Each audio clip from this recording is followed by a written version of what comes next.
How is Copaganda shaping the way you understand the news? Welcome to Future Hindsight, where we take big ideas in civic life and democracy and turn them into action items for you and me.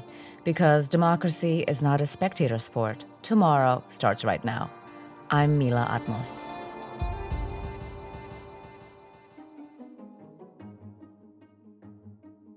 This week, we're revisiting a conversation we had with Alec Karakatsanis, the founder and executive director of Civil Rights Corps and the author of Copaganda, How Police and the Media Manipulate Our News. ICE is terrorizing communities across the United States. The federal government, meanwhile, insists that it is only capturing criminals, despite plenty of evidence to the contrary. We felt it would be timely to share this episode again and refresh ourselves on the pillars of Copaganda. Let's listen in. Alec, welcome back. Thanks for joining us again. Thank you so much for having me back. So you were last on the show to talk about the casual cruelty of the punishment bureaucracy. To refresh our listeners' memories, and for those who are new to the podcast, please define the term punishment bureaucracy because we'll be referring to it throughout this conversation. So what is the punishment bureaucracy, and why do you use this term instead of criminal justice? A lot of people say criminal justice system, but for me, I don't want to convey that either the purpose or the effect of this system is to do justice. Really, what's going on is a massive bureaucracy of punishment. When I use that term, I'm not just talking about all of the police and the prosecutors and the probation and the parole officers and the judges and the prison and jail guards and all of the unions that represent them. I'm also talking about the constellation of multi-billion-dollar industries that are parasitic on every single component of that system. So the people that make and build the jails, the handcuffs, the tasers, the guns, the software programs that do the predictive policing, the artificial intelligence algorithms that do license plate readers and facial recognition, the multi-billion-dollar for-profit commercial money bail industry that exists only in the United States and the Philippines, the multi-billion-dollar prison and jail telecom industry, the prison and jail medical care industry, the commissary that sells all the food and the other supplies inside jails and prisons. There's an endless array of interests who benefit from this bureaucracy constantly expanding and that serves the interests of people in our society that own things and that have a lot of power. And like any bureaucracy, it is designed to serve the interests of the people who wield it. And I think it's very, very important to understand it as a tool of power rather than as some kind of independent, freestanding, beneficent entity that is trying in some way to serve justice or safety. It has never functioned like that throughout its entire history. And that's neither its purpose nor its goal. Mm-hmm. Yeah, thanks for laying this out so thoroughly. And it's really great to start here to ground our conversation. So now, enter your second book. As the executive director of Civil Rights Corps, which challenges systemic injustice in the United States legal system, I'm sure there are many other books you could have written. So I'm curious about why you chose to write this book. And also tell us about the research that you conducted in order to write it, because it's quite thorough and methodical. I became somewhat obsessed with what stories our society must be telling itself in order to pursue such not only ineffective, but catastrophic policies with respect to safety. So the content of our safety policies is akin to some kind of modern flat earther policy. So we are now putting people in cages and separating them from their families at rates that are about 6 times the steady historical average of this country from the time of its founding to about 1980, and about 5 to 10 times other comparably wealthy countries. And we also have very high levels of harm and violence in our society. So it's not working. So why do we keep investing more and more and more in it? And as I was going around the country as a civil rights lawyer, over the years, I saw in every place I went this extraordinary gap between how the system talks about itself in its constitutional scrolls and marble monuments. You know, you think of the phrase equal justice under law inscribed on the United States Supreme Court. That gap between the words that we use and the daily reality for the most marginalized people in our society who are experiencing extraordinary forms of brutality and violence and injustice and kind of incoherent and irrational and arbitrary policies. And I asked myself, how is the public justifying this to itself? What are the stories the public is telling itself? And I started really monitoring the news.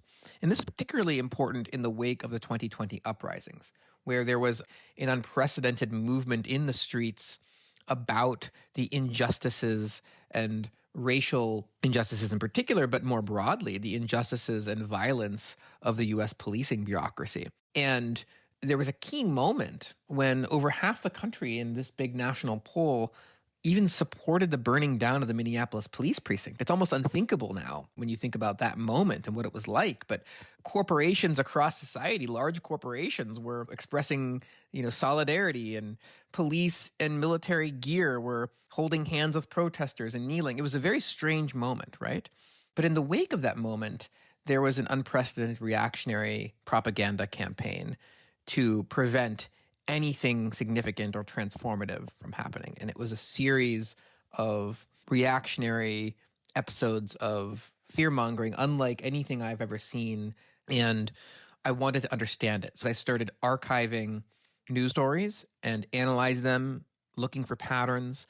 I interviewed hundreds of journalists and editors and news producers and directly impacted people in jails across the country and scholars in economics and political science and history and econometrics and criminology, really just trying to understand what are the ways in which the system is functioning and how is that different from how people are told about how it's functioning. As I tried to make it funny and accessible and interesting for ordinary people to read, because there's a lot of scholarship about this that's really boring and hard to access. I wanted it to be something that could be taught in high schools and colleges and law schools and accessible to just ordinary people that deserve to understand better the propaganda apparatus that's being arrayed against them. Yeah, well, it's definitely very accessible and it is very funny. And I laughed out loud several times. So let's talk about Copaganda. I think we might instinctively understand that Copaganda must be propaganda for cops, but it's more than that, right? It isn't just spin. What exactly is it? How do you define it? I think of Copaganda as having really three main components. The first is that it narrows our conception of safety and threat. So Copaganda has us focused on a very narrow range of harms that are supposedly perpetrated by poor people, people of color, immigrants, and strangers. And so you might be bombarded with news stories about retail theft or shoplifting or armed carjacking or home invasions or something like that. But the news just almost completely ignores other far more significant harms. So, for example, we don't get front page headlines every day about all the people that died from air pollution or air pollution crimes, right? Air pollution kills about 100,000 people a year, which is about 5 times all homicide combined. Or take, for example, wage theft. So we hear a lot about property crime in the news by poor people, but wage theft is $50 billion a year, according to most applicable estimates. That's about 5 times all other property crime combined in our society, according to federal data, or tax evasion, which is about $1 trillion a year, right? So we're talking about crime at a level that is inconceivable, and it's just hardly ever talked about in the news, and so we don't feel urgently about it. That's what Copaganda does. It narrows our conception of which things we're going to fear. And then the second thing that it does, it constantly wants us to think that those narrow range of harms are increasing. So if you look at the polling data every year for the last 25 years, people have thought that those crimes in our society are rising, even though in almost every single one of those years, those crimes have been going down. And we are at historic lows in all of those crimes in our society. And this is interesting because if you ask people about crime in their own neighborhood, they're much more likely to be accurate. So when people's experience is personal and direct, it's less distorted. But when they consume more news and when they're mediated through the mass media, they're actually much more likely to have a false impression that crime is going up. And then the third thing that Copaganda does, and this is probably the most important, having narrowed our conception of safety and made us constantly afraid of those things, it tells us that the solution to our fears is more and more investment in the bureaucracy of punishment. And this is the solution to every problem, including police violence itself. Police violence means, just more investment in training and weaponry and technology for the police.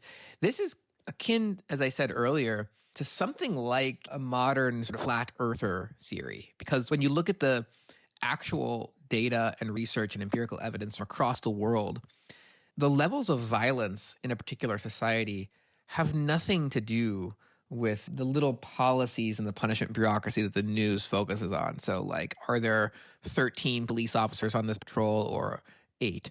Or is the sentence for this crime 9 years or 6 years? Like, that stuff has no effect whatsoever on levels of harm and violence in a society. And in fact, what actually determines the extent to which a society has a lot of violence and harm are big features of the society, like levels of inequality and poverty, access to housing. A huge one is access to healthcare. So one of the biggest factors in the United States in determining different levels of violence in different areas is whether they expanded Medicaid, or levels of loneliness and isolation versus levels of community. So whether there are little programs for people like art, music, theater, places for people to congregate and hang out with each other. These are the things that actually determine levels of violence in a society. And none of them are the thing that the news media focuses on when it talks about crime and violence. It's all about investing more in prisons, police, and prosecutors. And I think that's the most important and culminating factor of what Copaganda is.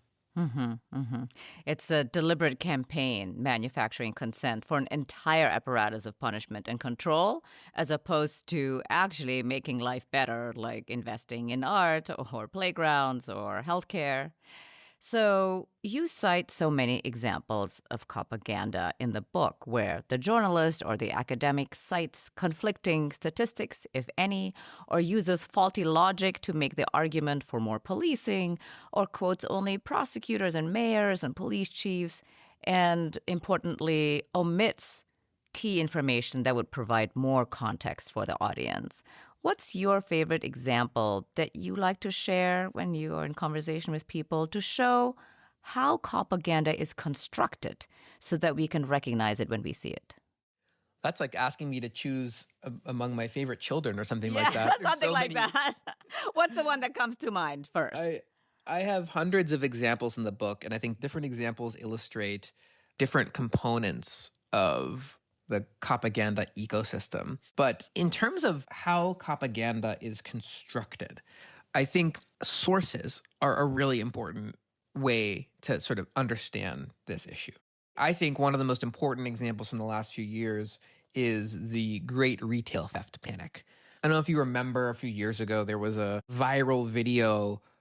Tens of millions of people saw this one example of shoplifting in San Francisco Walgreens, I think it was. Some person was daring escape on their bicycle as they balanced all the stuff they had thrown in the bag, That one shoplifting in the 28 days after it happened spawned 309 news stories across the country. And this is really, really important to understand how this happened, right?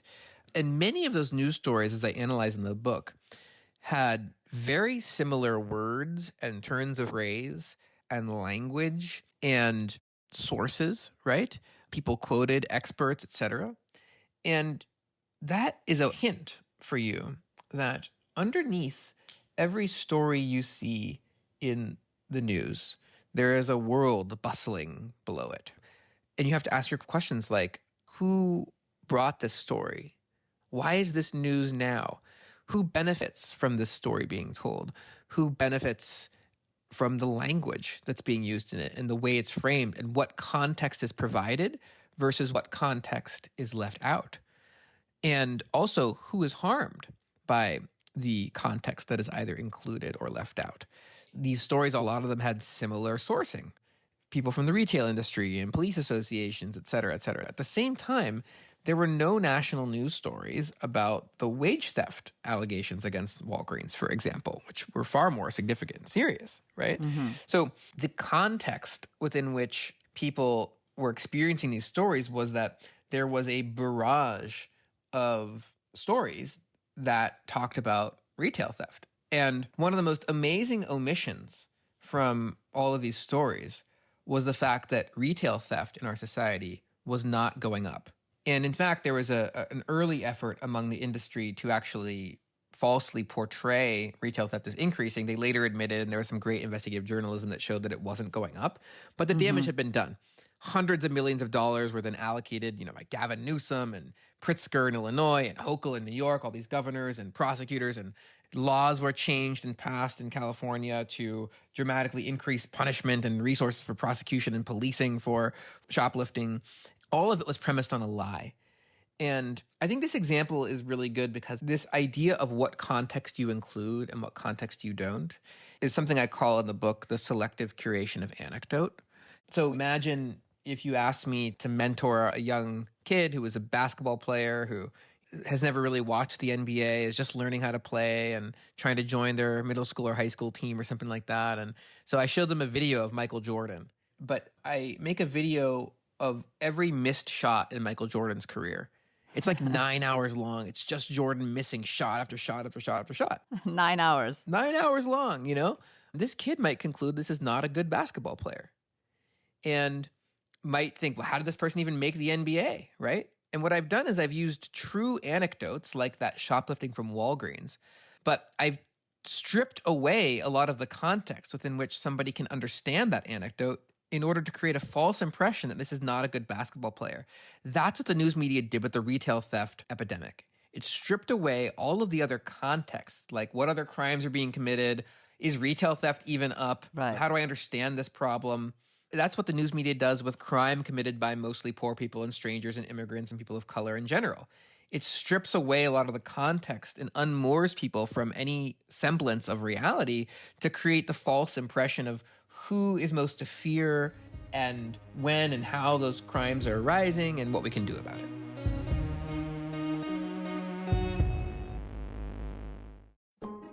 We'll be back with Alec in just a moment, so stick around. You'll definitely want to tune in to this episode's Civic Spark, one small step we can all take to be more empowered and ignite collective change. But first, picture this. It's late at night and you're doing a little scrolling when all of a sudden you see it, that one product you've been looking for.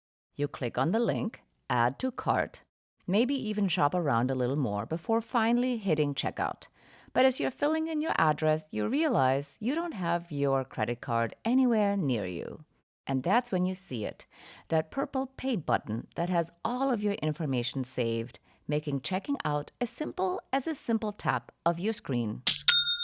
Shopify is the commerce platform behind millions of businesses around the world and 10% of all e-commerce in the United States, from household names like Chamberlain Coffee to up-and-coming brands that are just getting started. And Shopify is there for you, too. Accelerate your efficiency, whether you're uploading new products or trying to improve existing ones. Shopify is packed with helpful AI tools that write product descriptions, page headlines, and even enhance your product photography. Now, you might be wondering, what if people haven't heard about my brand? It's okay. Shopify helps you find customers with easy-to-run email and social media campaigns. So tackle all those important tasks in one place, from inventory to payments to analytics and more. No need to save multiple websites or try to figure out what platform is hosting the tool that you need. Everything is all in one spot, making your life easier and your business operations smoother. What I love about Shopify is how, no matter how big you want to grow, Shopify gives you everything you need to take control and take your business to the next level. See fewer carts go abandoned and more sales go cha-ching with Shopify and their Shop Pay button. Sign up for your $1 per month trial today at shopify.com/hopeful. Go to shopify.com/hopeful. That's shopify.com/hopeful.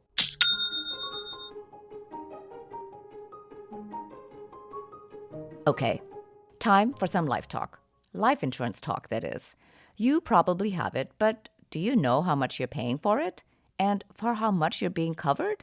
Odds are you pay too much for too little. And did you know, if you receive life insurance through your job and you're unexpectedly laid off, you suddenly could be covered for nothing?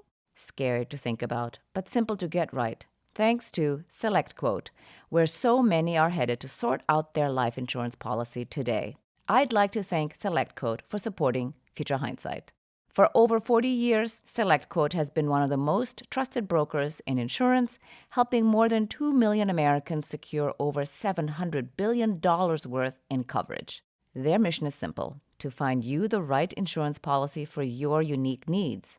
They shop, you save. Unlike other one-size-fits-all life insurance companies, SelectQuote's licensed agents work for you. In as little as 15 minutes, they'll compare policies from top-rated carriers to find you the best fit for you, and they work for you for free. Head to selectquote.com/hopeful, and a licensed insurance agent will call you right away with the right policy for your life and your budget. No medical exam? No problem. They partner with providers offering same-day coverage up to $2 million without needing to visit your doctor. Have high blood pressure, diabetes, or heart disease? SelectQuote has partners with policies designed for many pre-existing health conditions, so you get the protection you deserve. Life insurance is never cheaper than it is today. SelectQuote. They shop, you save. Get the right life insurance for you for less and save more than 50% at selectquote.com/hopeful. Save more than 50% on term life insurance at selectquote.com/hopeful today to get started. That's selectquote.com/hopeful. And now, let's return to my conversation with Alec Karakatsanis. You just mentioned that really one of the mainstays of Copaganda is that crime is rising. The media is constantly telling us that there's a crime wave across the country. But I'm curious about what the actual numbers are when it comes to crime statistics. You just said that actually we have a low crime rate, but I think that's totally missed. So what are the numbers, and how can people make sense of what's actually happening around us? In the book, I have all of the data that the police and the FBI and the federal government themselves collect. And the data is unambiguous, no matter how you cut it. Now, of course, there's lots of flaws in the very enterprise of these policing institutions collecting crime data. They only focus on certain kinds of crime committed by certain kinds of people. They don't even really report a lot of crime, like environmental crime or white-collar crime, because this is a key fact about our society that you absolutely have to understand. We only know about the crimes where we look for them. So where the government allocates resources to investigating crime determines where the government is going to find and record and prosecute crime. So when the government makes a decision, let's say, to dramatically reduce the number of IRS agents or environmental prosecutors, or increase the number of drug enforcement agents or border patrol agents, etc., it dramatically changes who they're looking for and for what conduct. So this is famously the case, for every year of the last several decades, there's been hundreds of thousands of untested rape kits in police departments across the country. Police in America just made the decision essentially to not care about many, many sexual assaults and instead to focus on nonviolent drug cases for a lot of reasons. Those cases are much more profitable and simple for the police, and the people that they target in those cases are a different demographic, et cetera, et cetera. But even among those drug cases, they are not sending undercover SWAT teams to dorm rooms at Yale University. They're sending them to poor black neighborhoods down the street in New Haven, Connecticut. Police are not arresting kids for fights at wealthy private schools.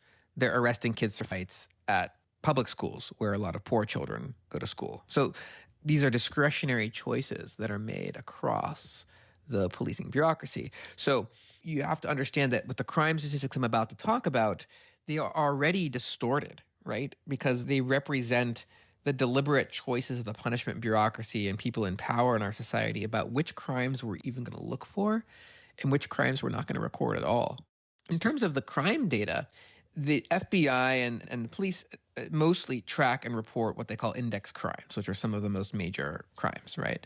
And the things that you're used to seeing, robbery and sexual assault and certain types of theft, murder. These crimes are near historic lows, and they have been for the entire period of the post-2020 uprisings, way below what they were 30, 40 years ago, and trending downward. Now, maybe they're a little tiny little blips month by month here or there, or by a couple percentage points in a given year. But like the general trend is extremely downward and steady. And this is not just a US phenomenon. This is happening, in many places around the world. It's happening all across the country. So that's the reality of the situation. And if you consumed mainstream news post 2020, you were told a very, very different story based on short-term blips that were related mostly to the pandemic, but that aren't representative of sort of broader trends and have absolutely nothing to do with punishment policy. They have to do with bigger features of our society. Yeah, that makes sense. So Future Hindsight is a democracy show, and I want to pivot here to the philosophical goals of Copaganda, because of course we all know that, based on this conversation, but from real life experience, that the actions, for example, of the LAPD during the anti-ICE protests in June are a product of decades worth of Copaganda. What kind of political philosophy does Copaganda advance, and why is it so dangerous? This is going to sound potentially alarmist to people, but you have to understand the history of the punishment bureaucracy to understand its philosophy and its goals. It is an authoritarian institution. In any given society, not just the United States, the security forces, the punishment bureaucracy, they serve the interests of people who have power in that society. So in a society where there's a dictatorship or something, people readily understand what the role of the police is. In a society that's more of an oligarchy, where smaller groups of people wield a lot of power and influence, the punishment bureaucracy serves their interests. Then there's another layer to this all, by the way, which is that there is a growing and frightening sort of global authoritarian movement that is supported by the multi-billion dollar intelligence and military industries. So a lot of the same policies and surveillance technology and artificial intelligence technology and policing practices and big data databases, whether it's cameras or license plate readers or digital ID systems, these are being promoted and built by a relatively small group of the same for-profit companies. So there's this global undercurrent of surveillance and control that is grafted onto these traditional nation-state punishment bureaucracies in a way that makes the developments across all of these countries extraordinarily linked. And a lot of the multi-billion dollar industries are owned by similar interests, right? And they sell these policies to their populations in different ways. So one of the most important points in the book is that much of this stuff in the United States is sold to a liberal population that thinks of itself as valuing democracy. It's sold as kind of like reforms, right? Like the police body camera, which the multi-billion dollar industry desperately wanted for years, which is, I think, the greatest achievement of modern propaganda, selling that to U.S. liberals in order to get liberal local governments and the federal government billions of dollars that they then spent on what in other countries was explicitly understood to be a sort of authoritarian, total surveillance, holy grail. Right. But I think the general point is at every single moment in U.S. history, the punishment bureaucracy has mobilized to serve the interests of people who have power, and it has attempted to crush every major social movement that sought greater equality or progressive change in some way. So obviously the origin of modern policing was in slave patrol and militias, and in much of the rest of the country in gangs that would target striking laborers, right, and immigrant workers. But it evolved, especially after World War II, it began using this propagandistic framing more about public safety, and as opposed to being about preserving inequality. But if you look at anti-slavery movements, if you look at women's suffrage, if you look at anti-war movements, if you look at the civil rights movement and the modern environmental movement, on and on and on and on and on, at every single movement, the full force of the punishment bureaucracy was arrayed against and tried to crush these movements. If you look at the civil rights movement, take Chicago alone, had 500 police officers working undercover to infiltrate and sabotage the civil rights movement in Chicago. And that was going on all over the country. We don't even know the full extent of it. Some scholars estimate there's hundreds of thousands of police officers and way more informants who were working at the behest of J. Edgar Hoover and the FBI and local and state and federal police agencies across the country to crush the civil rights movement. And this is happening to this day. And that's what you're seeing in Los Angeles, right? You're seeing a wide range of mythologies and traditional role of police and the attempt to, I think it's kind of ham-handed and very transparent, especially when you see Trump, deploying the military, and they're not even trying to hide it. Maybe the Democrats in LA government try to sort of hide the nature of what the LAPD is doing, but it's a lot harder for Trump because people understand and see him as more of an authoritarian figure. But make no mistake, these institutions are authoritarian institutions, and they always have been. Right. So one of the things that you write about is how Copaganda obscures how politics and power work. And so if you're growing up today, as opposed to, let's say, in the 50s, 40s, 60s, a lot of readers really don't understand why things happened. And you argue that Copaganda depoliticizes us, which is to say, and I'm going to quote you here, that, quote, Copaganda distracts people from the material conditions of our society that both produce and ameliorate crime, end quote. Tell us more how Copaganda transforms all of us into passive consumers of fear rather than active democratic participants. One of the most important things to understand is if you don't have a good sense of how power works, if you don't have a good sense of how or why policies come to be, you won't have a good sense of how to change them. And the news media does an incredible job deceiving people about how policies come to be, especially punishment policies. So, for example, you might read in the news, Governor Hochul vetoes bail reform, right? The news kind of, in a very simplistic way, portrays all policy as the product of deliberate debate and rational thinking. Like, these are the arguments for this thing and those are the arguments for that thing. And so, the better policy will win, something like that. Or the policies are the result of the intentions and the personalities of the people in power and not this longer causal chain. And this is, I think, one of the most important chapters in the book, which I call the big deception. How the news media simplifies and distorts our understanding of how change happens and how power works so that it gets people, particularly liberal people, right? Because my book is really focused on people who I think are well-intentioned, liberal-minded, people who want a society with more equality and less violence and more human flourishing and autonomy, et cetera. So I'm not gearing this book toward the far right. But one of the most important components of democratic participation is actually understanding how things work. So the issue that I've worked on for most of my career in the last decade has been the money bail system in the United States. So there's hundreds of thousands of people jailed on any given night in this country, separated from their kids, solely because their families lack small amounts of cash. Okay? This is a horrific injustice. It's devastating. It actually increases crime. It is one of the most scandalous features of our legal system. And we've been winning these cases across the country, striking down these systems. Now, if the money bail system worked like the news makes it sound, I could just walk up to the local judges or the mayor and the chief of police and the DA and the governor, right, or Congress, and I could say, hey, you know what? Let's look at all the empirical evidence here.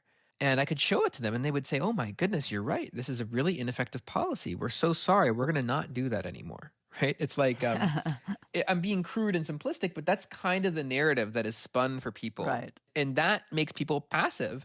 And it also tricks people into the kinds of things that they do to make change are not effective because they're not actually focused on confronting power or why things are happening in our society. So in the context of the money bail system, for example, the money bail system does not exist because anybody thinks that it's actually better for safety. That is just completely untrue. I mean, if you actually said that to police officers and prosecutors and judges, they would laugh at you. Everybody knows that it's for the money. Yeah, well, it's for a lot of reasons. I think, one, there's a multi-billion-dollar industry, but this is more important. The United States punishment bureaucracy is trying to arrest, depending on how you count, 10 or 11 million people every year. No society in the recorded history of the modern world has ever tried to take so many people from their schools and jobs and families and homes, churches every single year and process them through a government-run system of courts and jail cells and cages, et cetera. And this system would entirely break if the rights in the Bill of Rights were being followed. So the Bill of Rights in the U.S. Constitution was never conceived for a society of mass incarceration. Every one of those people is supposed to be entitled to a zealous defense and investigating their case and a lawyer to represent them and motions and hearings and a jury trial, right? But why do you think between 95 and 98% of all people's convictions are the result of guilty pleas? And why do you think so many cases are dismissed? Well, the system would completely break if people insisted on their right to a jury trial. We just couldn't have hundreds of millions of people participating in juries every year, right? It would break our society.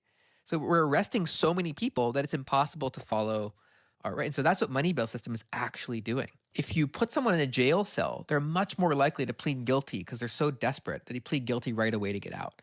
So if you take our case in Houston, for example, 20,000 people before we sued them were jailed every single year because they couldn't pay a few $100s in misdemeanor cases.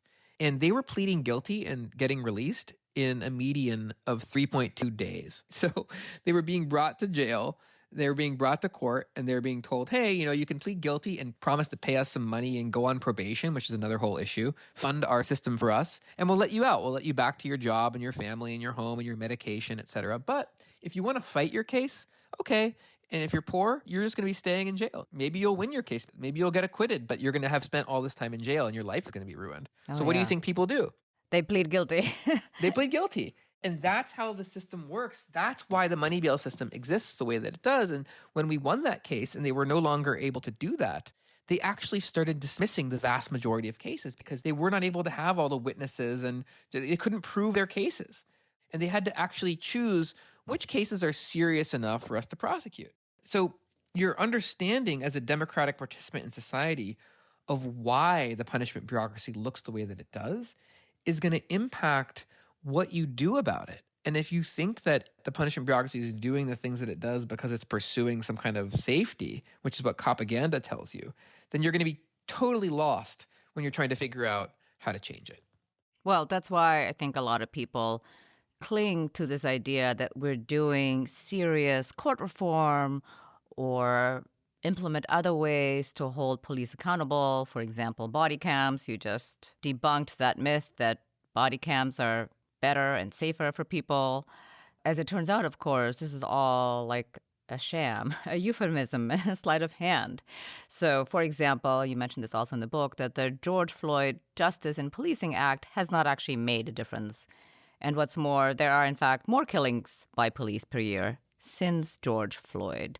How does Copaganda obscure the way we understand, quote, reforms? Because all they're doing really is nibbling at the edges, if you could even call it that. This is one of the areas of the book that I think will really, hopefully, blow people's minds because it's the most important counterinsurgency function of Copaganda, the way that it acts on progressives and liberals. The way that the system gets liberal-minded people, progressive people who actually want to see less police violence, the way it gets them to support the very policies that lead to more violence is incredibly important.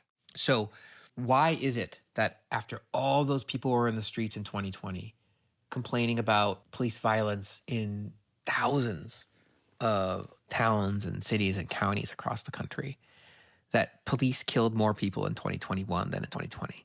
And they killed more people in 2022 and 2021. And they killed more people in 2023 than they did in 2022. And they killed more people in 2024 than they did in 2023.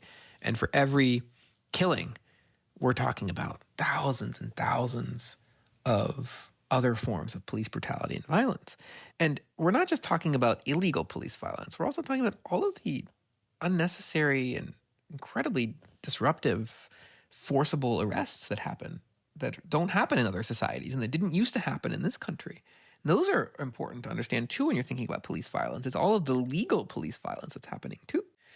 So, what do we make of why so many progressive people, the Democratic Party, leading academics, nonprofits, and a huge part of my book is sort of exposing the really silly but dangerous world of the pro-police professors and scholars, right? How do we come to support policies that have the exact opposite effect of what so many well-meaning people who care about democracy and liberty and equality believe? And I think the body camera is really the best example. This is technology that is understood in much of the rest of the world to be authoritarian and incredibly powerful tool for the police. And the police desperately wanted body cameras for years. And so much so that they raised private money from people like Steven Spielberg to outfit police with privately funded body cameras. Well, Steven Spielberg, that's unlikely. I mean, for me, he's an unlikely person to be funding this.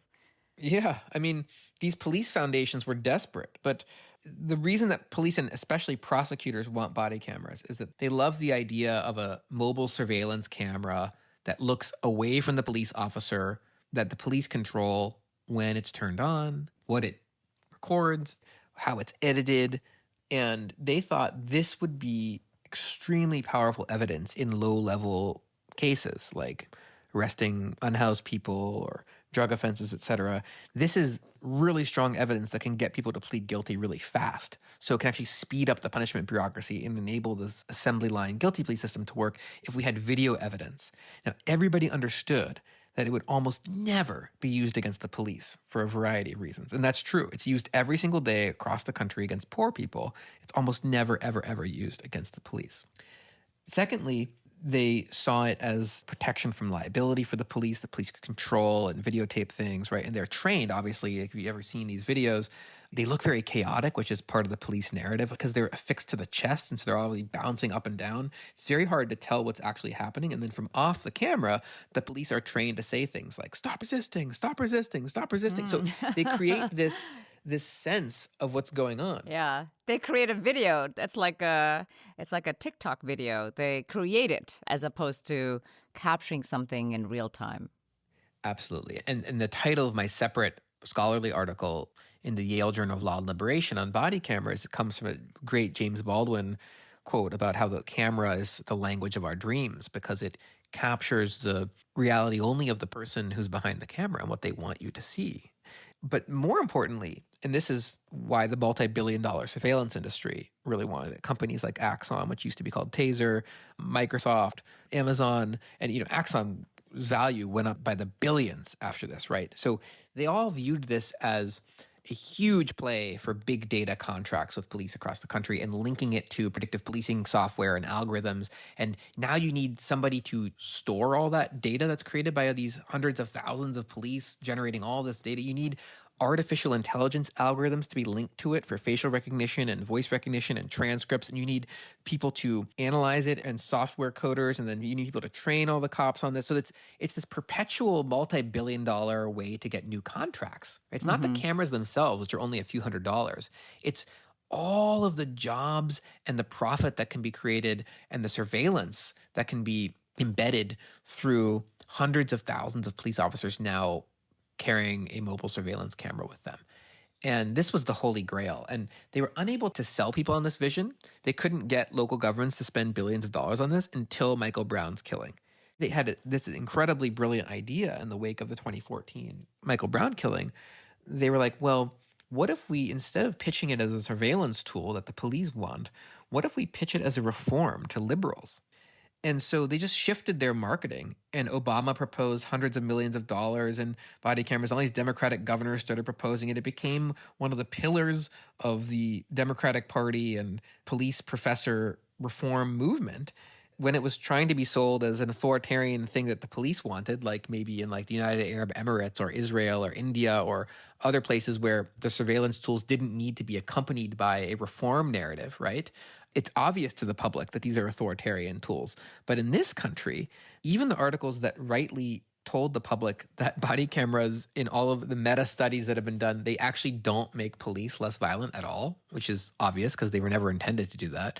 Even those articles portray the body camera as a good faith attempt to reform police. And they all erase this history pre-2014 of the actual origin of the body camera and the reason that they're being promoted around the country, which is not accountability and transparency, but they were actually being peddled to us as a surveillance tool. Well, obviously, we need to break the cycle. So every week on Future Hindsight, I ask my guest to share a civic spark, one small step we can all take to be more empowered and ignite collective change. What's a good way to turn the insights that you've shared with us into action and to resist Copaganda? The last chapter in the book is about resisting Copaganda, and there's so much that we can all do. And I think the most important thing is educating ourselves about how this actually works.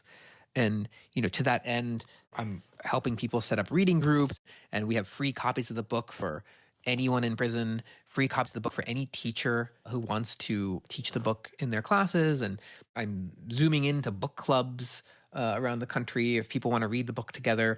And I also have really helpful guides in the book about what you can do with your local legislators and city council people and county council people and prosecutors and sheriffs and police chiefs. These are tools that anyone could use at any community meeting or any journalist could use in questioning them and starting to evaluate and understand how they're spending their money and what policies they're implementing and why. Also, there's so many other ways for ordinary people to get involved in their own community. I talk in the book about different ways that different people with different skills, whether you're a teacher or a nurse or a public defender, or if you're a retired person like my mom, who, when she retired, she, along with people like Fiona Apple, started doing court watch. Oh, yeah. Court watch. So powerful. Yeah. And they watch what's going on and then they report on it to the public. And those reports lead to news stories. They lead to civil rights lawsuits, et cetera. There's participatory defense hubs you can get involved with around the country where you can help work with people who are being charged with crimes. But the most important thing is doing it with other people, because this propaganda is so relentless. It's really hard to fortify our minds against it. And we have to build communities of people that are helping us, because the propaganda is really all around us. Mm-hmm. Yeah, that's true. So last question. Looking into the future, what makes you hopeful? I think I've been really, really excited about all the people that are coming together in this time and refusing to give in, refusing to accept not just authoritarianism, but horrific genocide and violence across the world. People who are building, even in their own small community, solidarity and camaraderie and hope and mutual aid. And there's just incredible will for people in communities across this society to create a better world. And the thing that's really hopeful is that it's actually so easy. We know what policies make life better and safer for people. It's not rocket science. It's just changing the nature of some of the priorities in our investments.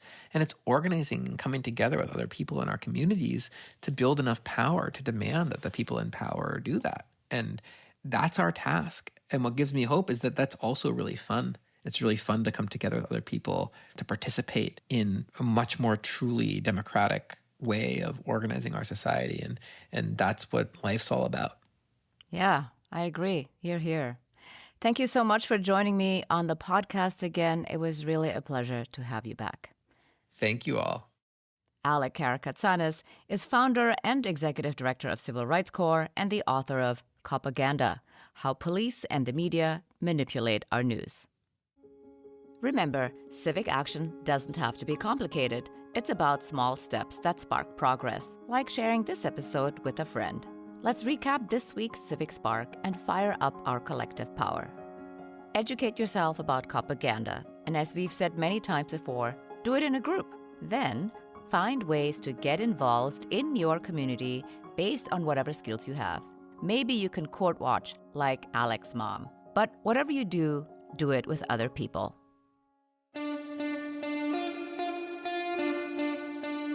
Next week on Future Hindsight, we'll be joined by Ann Bossum. She's an award-winning historian and the author of White Lies, How the South Lost the Civil War, then rewrote the history. That's next time on Future Hindsight. Now, be sure to follow us on your podcast app so you'll never miss an episode. Oh, and while you're there, please leave us a review. It really goes a long way for other people to discover our podcast. And if you're listening on your browser, you can find Future Hindsight on Apple Podcasts, Spotify, or any other podcast app. We are here to build your civic action toolkit every week. So follow Future Hindsight now and we'll come right to you. And finally, if you want to support Future Hindsight and all the work we do as an independent pro-democracy podcast, consider subscribing to our YouTube channel. Head to youtube.com/Future Hindsight now. Thanks for tuning in, and until next time, see clearly, act boldly, and spark the change you want to see. This episode was produced by Zack, Travis, and me.